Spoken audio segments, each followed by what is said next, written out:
Pernahkah kalian merasa diremehkan hanya karena penampilan kalian yang sederhana? Pernahkah kalian dihina oleh seseorang yang dulu pernah kalian cintai? Hanya karena mereka merasa hidupnya kini lebih tinggi dari kalian? Lalu, bagaimana jika kenyataannya justru berbalik? Sahabat Rizka Story, kisah kali ini akan membuka mata kita bahwa tidak semua yang tampak sederhana itu lemah, dan tidak semua yang terlihat bersinar itu mulia. Assalamualaikum warahmatullahi wabarakatuh. Sebelum kita mulai kisah yang penuh pelajaran hidup ini, mari kita bersama-sama mengucapkan sholawat kepada junjungan kita Nabi Muhammad Shallallahu Alaihi Wasallam. Semoga dengan bersholawat, hati kita dilembutkan dan diberi petunjuk. Dan jangan lupa, klik tombol subscribe agar kalian tidak ketinggalan kisah-kisah penuh makna lainnya hanya di Rizka Story. Desa Karangjati, pagi hari. Mentari belum naik sempurna ketika suara burung-burung sawah bersahut-sahutan memecah kesunyian. Di pinggir jalan tanah desa yang belum beraspal, ada hamparan sawah luas yang mulai menghijau. Di salah satu petak sawah yang paling dekat dengan jalan, tampak seorang pria muda sedang mencangkul. Bajunya lusuh, penuh lumpur, dan topi yang dikenakannya tampak seperti sudah bertahun-tahun tak diganti. Namanya Bagas. Usianya 27 tahun. Kulitnya legam karena terbakar matahari. Tangan-tangannya kasar oleh tanah. Tapi mata Bagas memancarkan keteguhan. Meski tampak seperti petani biasa, ada sesuatu yang dalam sorot matanya. Ia tidak berbicara banyak. Ia hanya mencangkul, dan mencangkul lagi. Angin pagi mengibaskan ujung bajunya. Daun-daun padi bergoyang seperti ikut mengiringi gerakan tangannya. Setiap cangkulannya tampak penuh perhitungan dan kekuatan. Tak ada yang menyangka, pria ini, dulunya suami dari seorang perempuan cantik yang kini hidup jauh darinya. Pagi itu, suara mobil terdengar dari arah tikungan jalan. Sebuah SUV mewah warna hitam menggelinding pelan, membelah jalan sempit yang biasa hanya dilalui sepeda motor atau truk pengangkut gabah. Mobil itu berhenti tak jauh dari tempat Bagas mencangkul. Seorang perempuan keluar dari dalamnya. Langkahnya mantap. Sepatu hak tinggi yang tak cocok dengan suasana desa justru ia pakai dengan percaya diri. Gaunnya menawan. Wajahnya penuh riasan mahal. Di belakangnya, menyusul seorang pria muda dengan jam tangan mewah di pergelangan dan aroma parfum mahal yang menusuk hidung. Perempuan itu berdiri beberapa langkah dari Bagas. Matanya menyipit, seperti sedang memastikan sesuatu. Lalu, ia tertawa kecil. Bagas? Astagfirullah, ini beneran kamu? Suara perempuan itu terdengar nyaring. Bagas menoleh. Wajahnya seketika kaku. Perempuan itu adalah Nadia, mantan istrinya. Wanita yang pernah ia cintai sepenuh hati, sebelum dunia membawanya pergi. Ya Allah, aku gak nyangka, kamu jadi kayak gini sekarang. Cangkul? Di sawah. Nadia tertawa sambil menutupi mulutnya. Mas, lihat deh, ini mantanku yang dulu. Dia sekarang kayak gembel. Pria di sampingnya ikut tertawa kecil. Ini beneran mantanmu? Gak kelihatan banget. Pantes kamu ninggalin dia dulu. Bagas tidak menjawab. Ia hanya menyeka peluh di dahinya. Lalu kembali mencangkul. Kamu gak malu ya? Ketemu aku dalam keadaan begini? Padahal dulu kamu tuh sok banget ngajarin aku hidup sederhana. Katanya cinta gak butuh materi. Tapi nyatanya, kamu cuma cocok di sawah. Sindir Nadia sambil menggandeng erat lengan suaminya. Gak apa-apa, ucap Bagas pelan. Mungkin memang beginilah takdirku. Aku tetap bersyukur. Nadia tertawa lebar. Kamu bersyukur? Ya Allah, hidupmu tuh menyedihkan. Gas. Kamu gak punya rumah, gak punya mobil, bahkan pakaianmu itu sobek di mana-mana. Bagas menunduk, tapi bukan karena malu, melainkan karena dia sedang menahan perasaan. Perasaan yang sudah terlalu sering disayat oleh dunia, tapi tak pernah membuatnya jatuh. Nadia membuka kaca mobilnya. Ia menunjuk interior mewah di dalamnya. Lihat nih, ini mobil baruku. Uang suamiku banyak banget. Kami baru dari Bandung, beli villa baru di Lembang. Aku sekarang gak akan pernah mau hidup kayak dulu. Gak mau miskin. Gak mau hidup bareng orang kayak kamu, Bagas. Selamat ya, ucap Bagas singkat. Udah ya. Aku gak mau buang waktu di tempat bau lumpur kayak gini. Cuma mampir karena penasaran sama suara orang-orang yang bilang kamu masih tinggal di desa. Ternyata bener. Dan nyesel banget pernah jadi istrimu. Mobil itu melaju pergi, meninggalkan debu jalan desa yang naik ke udara. Bagas berdiri kaku, menatap kepergian mereka. Tapi jauh di balik tatapan itu, tersimpan sebuah rahasia besar.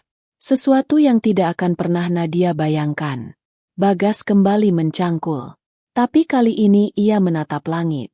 Ya Robbi, berilah aku kekuatan. Agar aku bisa terus diam. Sampai waktu membuktikan segalanya. Dari kejauhan, burung pipit berkicau. Matahari semakin tinggi. Tapi di hati Bagas, mentari baru saja mulai menyinari. Bagas duduk di gubuk kecil di pinggir sawahnya. Dari luar, tempat itu tampak seperti pos reot yang hampir roboh. Tapi di dalamnya cukup nyaman untuk sekadar beristirahat. Menyimpan botol air minum dan satu kotak plastik berisi nasi bungkus serta tempe goreng. Ia menghela napas panjang. Dikeluarkannya sebuah buku catatan kecil dari ransel kumalnya. Di halaman dalamnya, terselip beberapa lembar kertas dengan kop perusahaan, PT Berkah Tani Sejahtera. Di kertas itu, tertera nama lengkapnya, Bagas Alfarizi, Direktur Utama dan pemilik saham mayoritas. Tak ada satupun warga desa yang tahu tentang hal ini. Sejak 2 tahun lalu, Bagas memang memutuskan menyamar. Ia tinggal di rumah warisan orang tuanya yang sangat sederhana, dan setiap hari mencangkul di sawah miliknya sendiri. Tapi siapa sangka, hasil dari lahan pertanian itu dikumpulkannya dalam jumlah besar, diproses di pabrik miliknya yang terletak di kabupaten, dan diekspor ke luar negeri melalui jaringan ekspor yang ia bangun dari nol. Orang cuma lihat baju kita.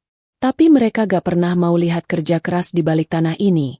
Bisik Bagas sambil menatap jemarinya yang kapalan. Sore harinya, saat Bagas tengah menyiram bibit cabai yang baru ia tanam, datanglah Pak Surya, Kepala Desa Karangjati. Lelaki itu turun dari sepeda motor bebeknya dengan nafas sedikit terengah. Gas, kamu besok bisa ikut rapat di balai desa, kan?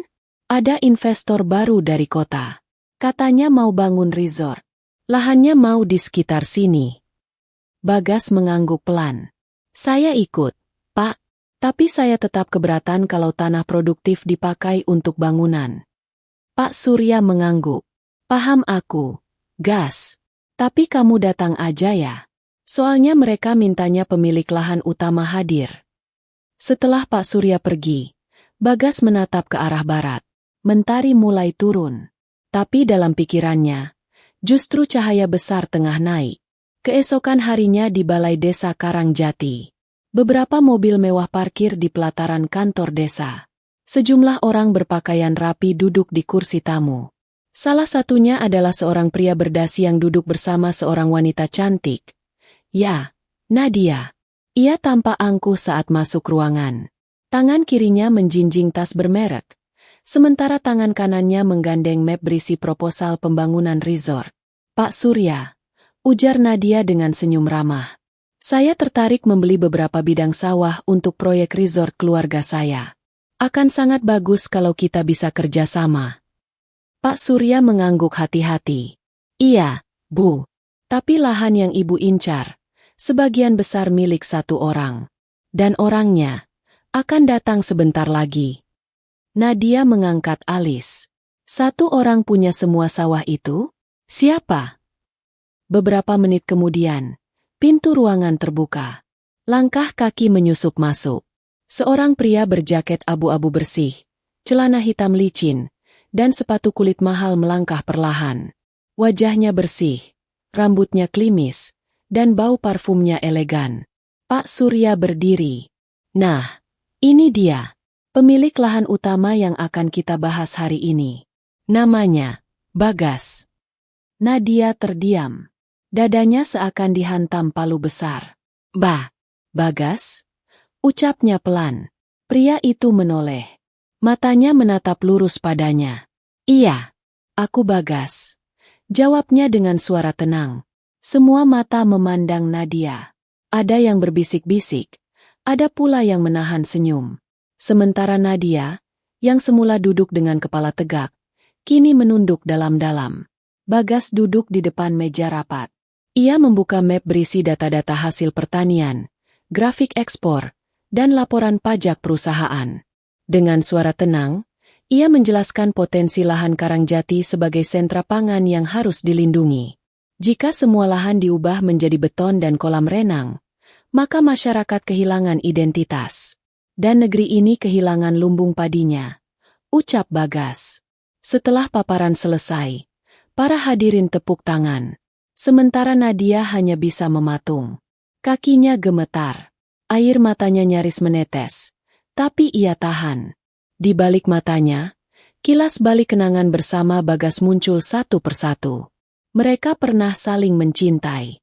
Bagas pernah berjuang menghidupi Nadia dengan menjual motor satu-satunya demi biaya rumah sakit ibunya.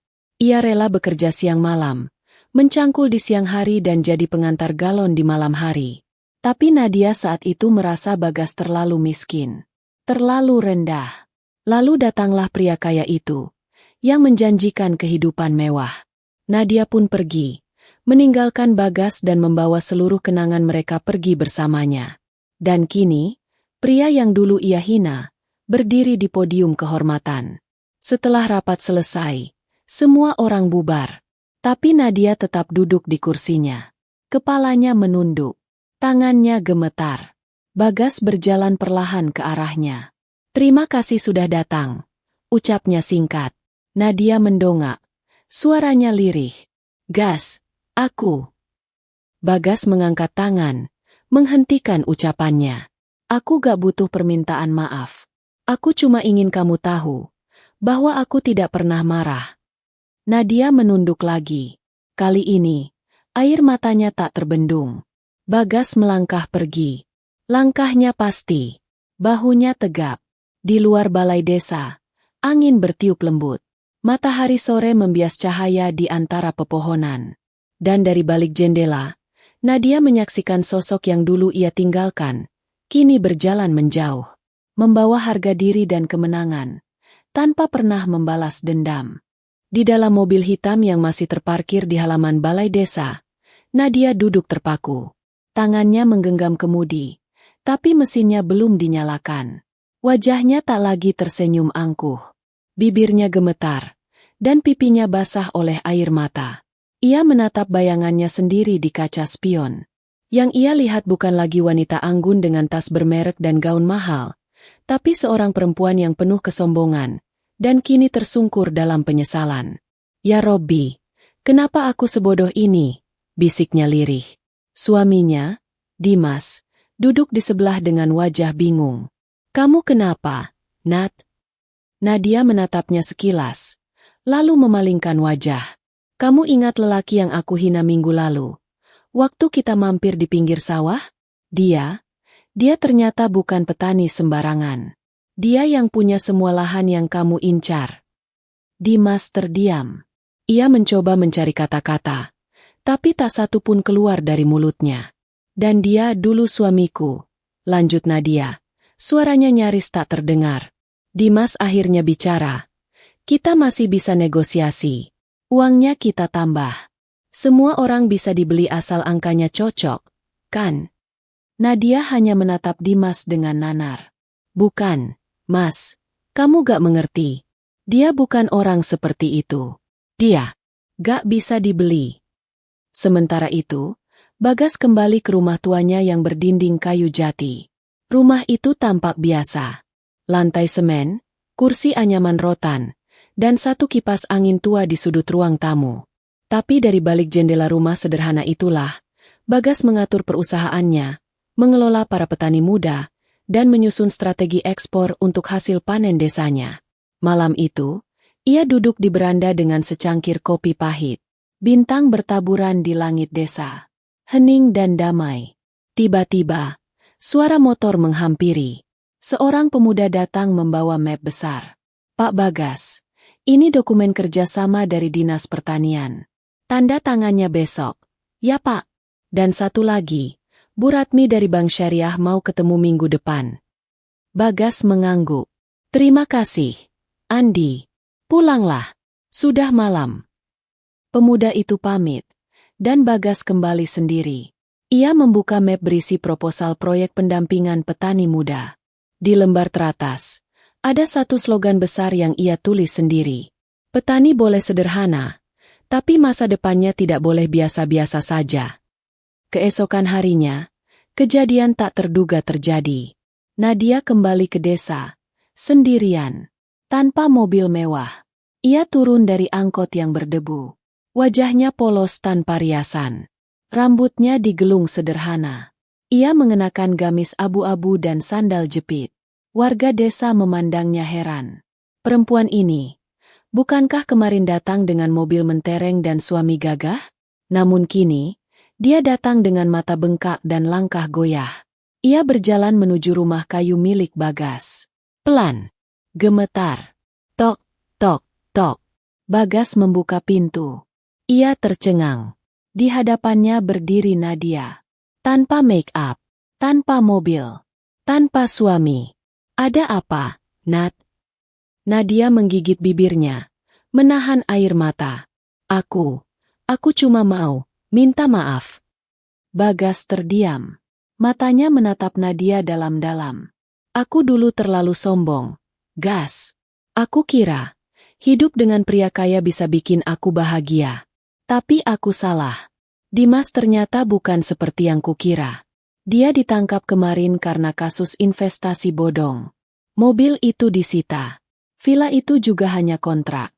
Dan sekarang, aku gak punya apa-apa lagi. Bagas masih diam.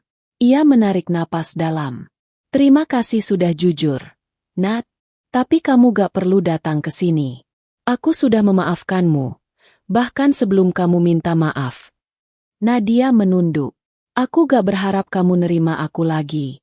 Aku cuma ingin minta maaf karena udah terlalu menghina kamu. Bagas menatap langit.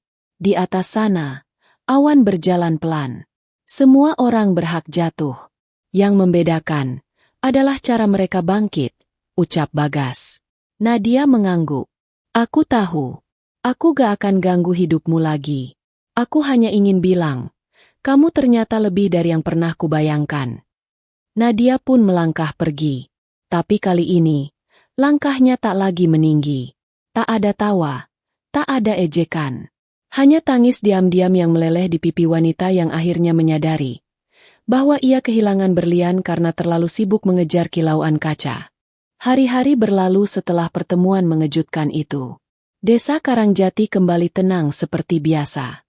Burung-burung tetap berkicau di pagi hari, dan sawah-sawah tetap menghijau seperti tak pernah menyimpan kisah kelam. Tapi di dalam hati Nadia, badai belum juga reda. Ia kini tinggal di rumah warisan orang tuanya yang nyaris roboh.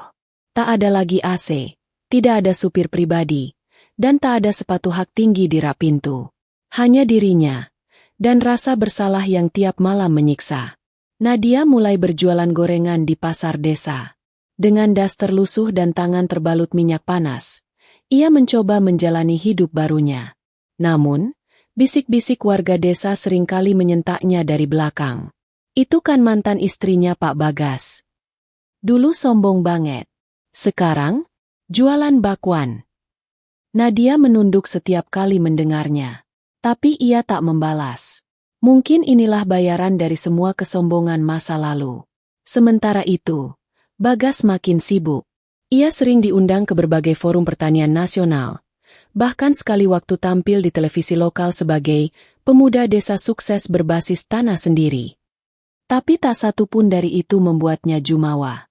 Ia masih mencangkul sendiri setiap pagi. Masih menyiram bibit cabai. Masih duduk di gubuknya sambil minum kopi pahit. Hari itu, Bagas mendapat kunjungan dari seorang wartawan majalah nasional. Pria muda bernama Ilham, datang dengan kamera dan buku catatan. Mas Bagas, kami ingin mengangkat profil Mas dalam rubrik Orang Hebat dari Tanah Kelahiran. Kami tahu kisah hidup Mas sangat inspiratif. Bagas tersenyum.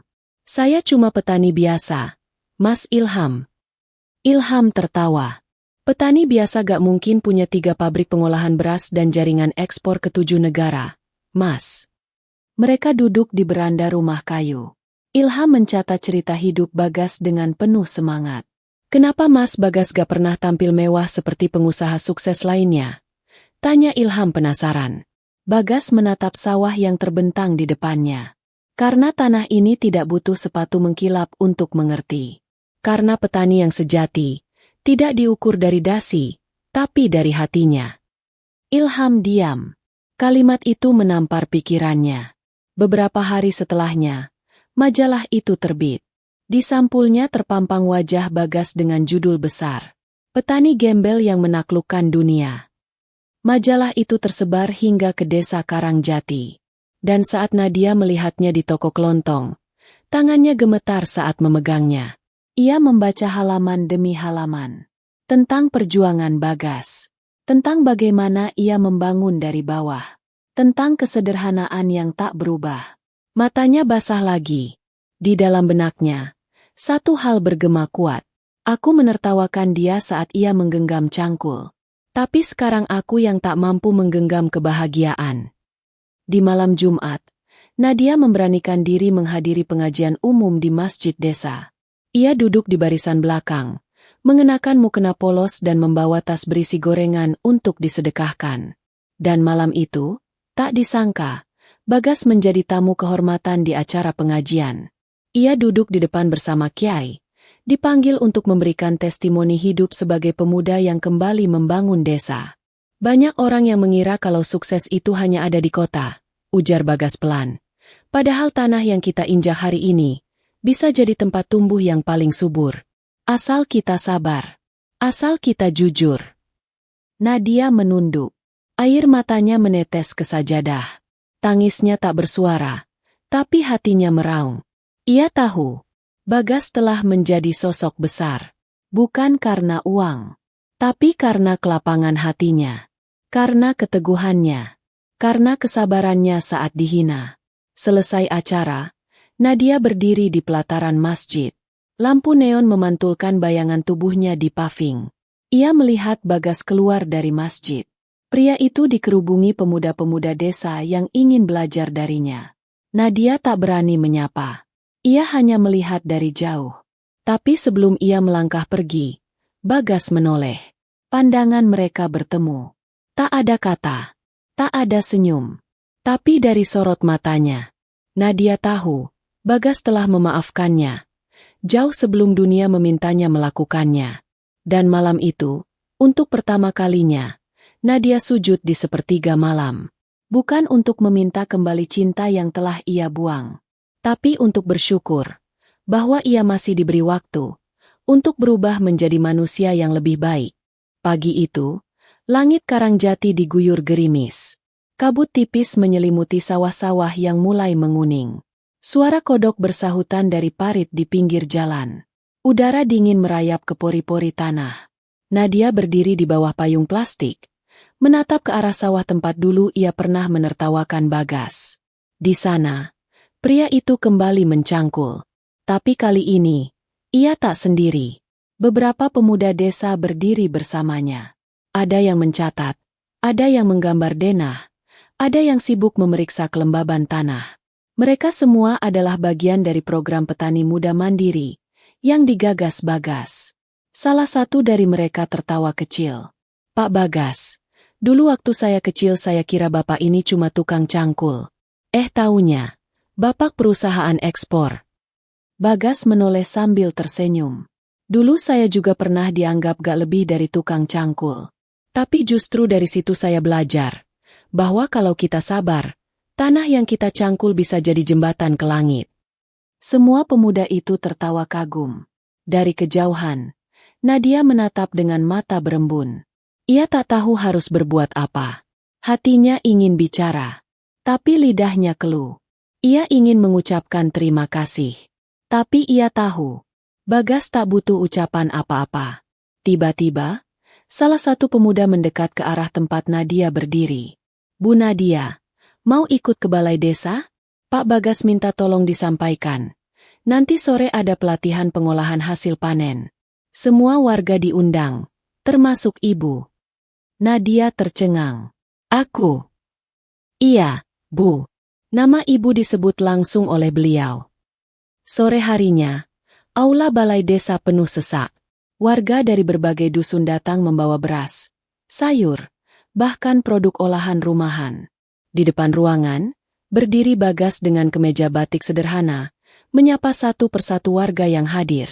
Saat Nadia masuk, semua mata memandang. Tapi tidak satu pun yang mencibir. Bagas berdiri di depan mikrofon. Saya ingin membuka kesempatan bagi siapapun yang ingin berjuang dari bawah.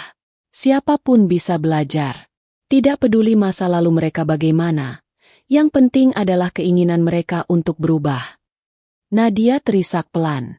Bagas menatapnya sebentar. Tapi tak lama.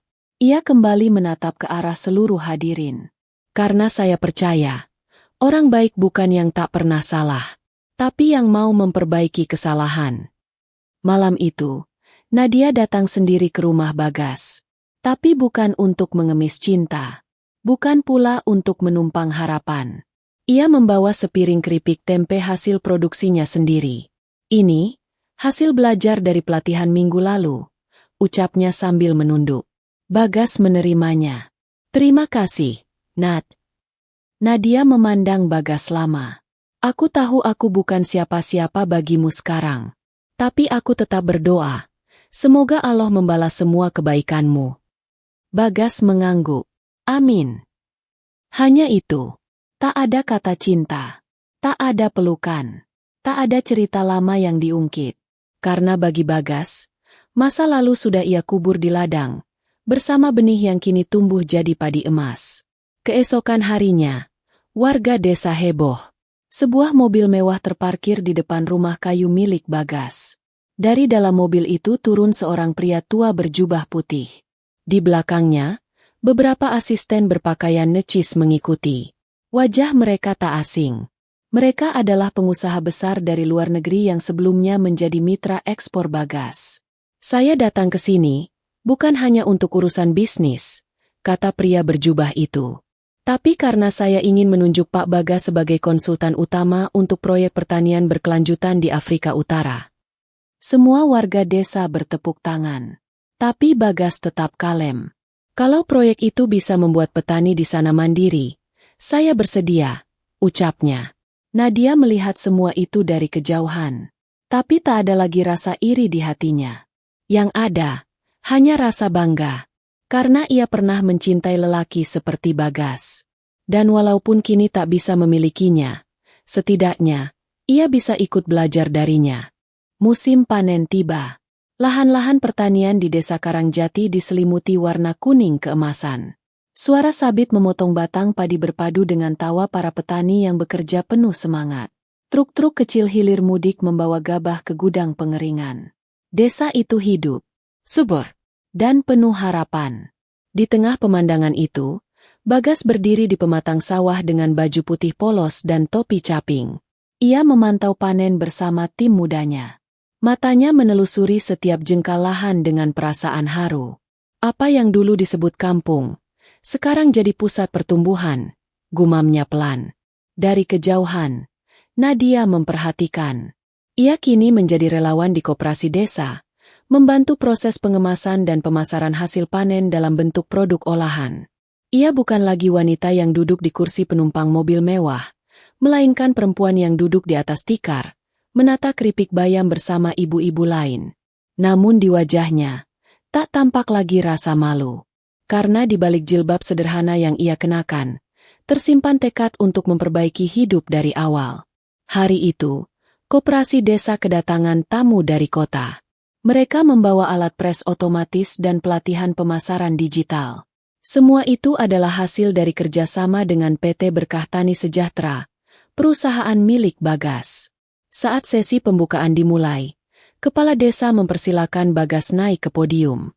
Saya ingin mengundang satu orang yang dulunya pernah bekerja sebagai marketing properti, tapi sekarang lebih jago dari saya soal jualan, ucap Bagas sambil tertawa kecil. Bu Nadia, tolong maju ke depan. Warga bertepuk tangan. Nadia nyaris menangis. Tapi ia melangkah pelan ke depan dengan wajah berseri. Bagas menyerahkan sertifikat pelatihan. Tangan mereka bersentuhan singkat. "Terima kasih sudah bangkit," bisik Bagas pelan.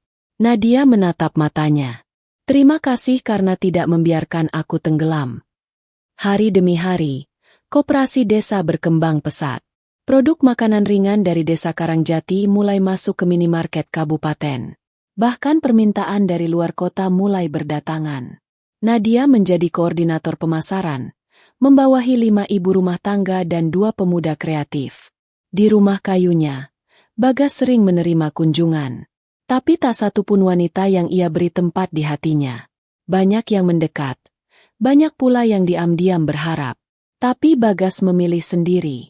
Mungkin karena ia masih menunggu, bukan cinta baru, tapi ketenangan yang sempurna. Suatu malam, hujan deras mengguyur desa. Jalanan becek. Lampu-lampu rumah berpendar di balik tirai hujan. Di rumahnya, Bagas tengah membaca kitab tafsir yang sudah lusuh. Tiba-tiba, terdengar ketukan pelan di pintu. Tok, tok. Ia membuka. Ternyata, Nadia berdiri di sana. Basah kuyup. Tangan gemetar. Tapi matanya mantap. "Aku gak punya maksud buruk, Gas. Aku cuma mau bilang terima kasih. Sekali lagi." Bagas mengangguk. "Masuklah. Ini hujan." Mereka duduk di ruang depan. Berjarak, tapi damai. Lampu temara menyinari wajah-wajah yang pernah saling mencinta, pernah saling menyakiti, dan kini hanya ingin saling memaafkan. "Aku tahu kamu gak mungkin menerima aku lagi," kata Nadia pelan. "Tapi izinkan aku menjadi bagian dari perubahan desa ini. Aku mau bantu sebisaku." Bagas memandangnya dalam-dalam. Lalu tersenyum samar. Jika tanah yang dulu tandus saja bisa kembali subur, kenapa tidak hati manusia? Keesokan harinya, hujan reda. Tanah basah. Embun bening menggantung di ujung daun padi. Dan di antara petani-petani yang mulai kembali bekerja, ada satu pria yang mencangkul dengan tangan sendiri. Tubuhnya kokoh. Senyumnya ringan. Ia menyapa setiap orang yang lewat. "Pagi, Pak Bagas," teriak anak-anak desa yang hendak sekolah. Bagas melambaikan tangan. Ia tetap mencangkul, tetap menanam. Bukan hanya padi, tapi harga diri, harapan, dan masa depan. Dan Nadia? Ia tak lagi memandang masa lalu sebagai kutukan. Ia menatapnya sebagai guru yang keras, tapi jujur. Ia tak pernah kembali menjadi istri Bagas. Tapi ia tetap menjadi perempuan yang dihormati oleh lelaki itu. Karena keduanya tahu, cinta yang pernah ada, telah berubah bentuk menjadi kasih yang lebih luas. Untuk desa, untuk sesama, dan untuk hidup yang lebih bermakna. Hari itu, langit desa Karangjati membiru sempurna. Tak ada awan, hanya matahari yang bersinar lembut, menghangatkan bumi yang sudah lama tidak menangis. Seakan alam pun tahu bahwa hari ini akan menjadi hari yang tak terlupakan. Desa kecil itu kini ramai oleh wartawan, mahasiswa, dan penggiat sosial dari berbagai kota. Mereka datang untuk menyaksikan acara, panen raya dan festival produk lokal Karangjati, yang digagas oleh PT Berkah Tani Sejahtera dan Koperasi Desa, sebagai simbol kemenangan rakyat kecil yang berani bangkit. Di pintu gerbang desa, spanduk panjang terbentang. Dari sawah ke dunia, perjuangan dimulai dari cangkul yang diremehkan. Bagas berdiri di podium utama. Ia mengenakan pakaian adat Jawa berwarna coklat tua dengan ikat kepala batik.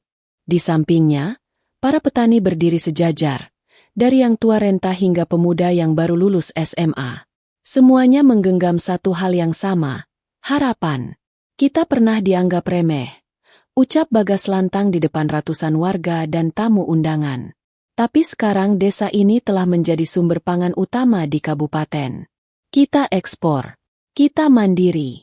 Kita punya harga diri. Tepuk tangan menggema. Di antara kerumunan, Nadia berdiri. Ia mengenakan kebaya sederhana warna krem dan kain batik. Di sebelahnya berdiri para ibu koperasi yang kini menjadi pengusaha kecil.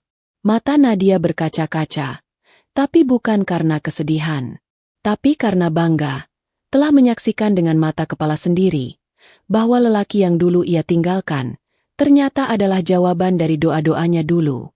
Acara berlanjut dengan pentas seni dan pameran produk UMKM.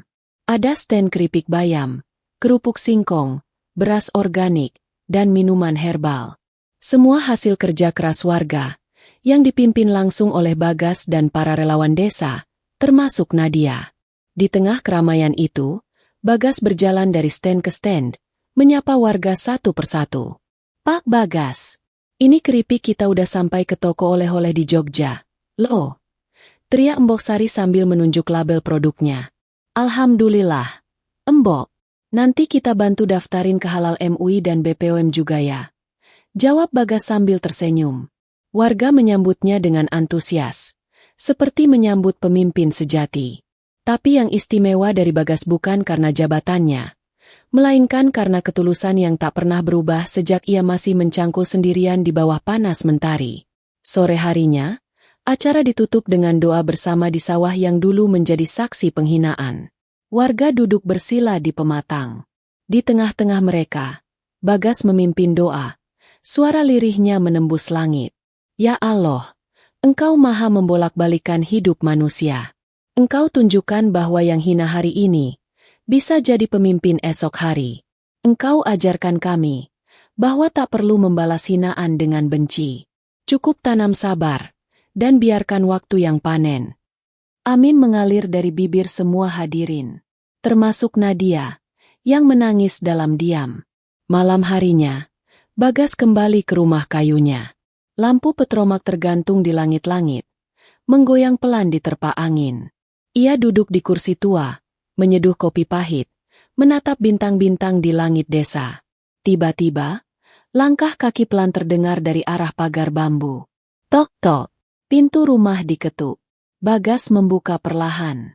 Di hadapannya, berdiri seorang anak laki-laki kecil berusia sekitar 7 tahun. Di belakangnya berdiri seorang perempuan muda. Wajahnya asing, tapi sorot matanya jujur. "Assalamualaikum, Pak. Saya dari Panti Yatim Al-Mubarok. Ini Adit." Katanya ingin belajar bertani langsung sama bapak. Bagas menatap anak itu. Adit menunduk. Tapi kemudian berkata pelan, "Saya ingin bisa jadi orang seperti Bapak. Saya gak mau malu jadi petani." Bagas tersenyum. "Masuklah. Aku punya banyak hal yang bisa kubagi. Mulai dari cangkul pertama, sampai mimpi paling tinggi." Dan begitulah, hidup terus berjalan. Di desa kecil itu, seorang pria bernama Bagas tetap mencangkul. Tapi bukan lagi karena terpaksa, melainkan karena cinta. Ia tak butuh panggung. Ia tak butuh penghargaan. Yang ia butuhkan, hanya ketulusan, agar generasi berikutnya bisa tumbuh dari tanah yang dulu pernah ia tanam dengan air mata. Nadia, yang kini sudah menemukan jalannya sendiri, tetap menjadi bagian dari desa. Ia dan Bagas tidak pernah kembali bersama sebagai suami istri. Tapi mereka menjadi satu dalam perjuangan, dalam kebajikan, dan dalam nama baik desa mereka. Karangjati bukan sekadar tempat. Ia adalah saksi bahwa orang yang tertawa paling akhir bukan karena membalas, tapi karena ia memilih diam dan menanam. Sampai waktu memanen segalanya. Cerita selesai. Pelajaran hidup dari kisah Bagas dan Nadia. 1. Jangan menilai orang dari penampilan.